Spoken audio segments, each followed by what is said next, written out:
దీనికి సంబంధించి పూర్తి సమాచారాన్ని మా ప్రతినిధి పిఎంఆర్ చంద్రశేఖర్ అందిస్తారు. చంద్రశేఖర్, చెప్పండి, ఎన్నింటికి ఈ ప్రారంభోత్సవం జరుగుతుంది?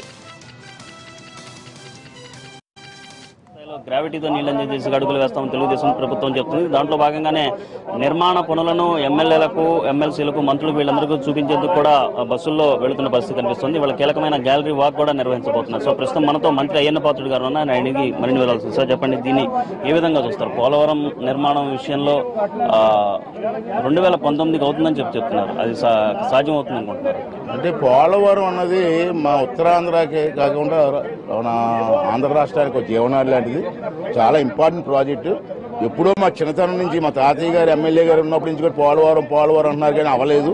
ఇవాళ చంద్రబాబు నాయుడు గారి కృషితో కేంద్ర ప్రభుత్వం అంతవరకు సహకరించారు, బ్రహ్మాండ సహకరించారు. దానివల్ల కొంత పురోగతి ఉంది. మరి ఇంకా పూర్తి చేయాల్సిన అవసరం ఉంది. ఈవేళ గ్యాలరీ వాక్ ఉంది. ఇది హిస్టారికల్ ఈవెంట్. మరి ఈ వాక్ లో పాల్గొనడం మా అదృష్టంగా భావిస్తున్నాం. కానీ బాగా త్వరగా పూర్తి అవ్వాల్సిన అవసరం ఉంది. 2019 పూర్తి అవుతుందో తెలియదు, కానీ వాటర్ ఇవ్వాలన్నది సంకల్పంతో చంద్రబాబు కృషి చేస్తున్నారు. ఈవేళ సుజల స్రవంతి అని చెప్పి, ఉత్తరాంధ్ర సుజల స్రవంతి అని చెప్పి ఆ ప్రాజెక్టు కూడా వచ్చే నెల శంకుస్థాపన జరుగుతుంది. ఆ ప్రాజెక్టుకైనా వస్తే మా విశాఖపట్నం జిల్లాకి 150,000 ఎకరాలకు నీరు వచ్చే అవకాశం ఉంది. కాబట్టి ఆ ప్రాజెక్టుని కూడా త్వరగా పూర్తి చేయడం కోసం చంద్రబాబు గారి నాయకత్వంలో కృషి చేస్తున్నామండి.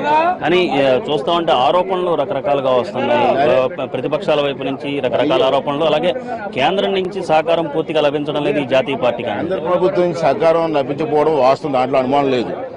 అందుకే ప్రధానమంత్రి గారు కూడా పెద్ద మనసుతో సహకరించాల్సిన అవసరం ఉంది.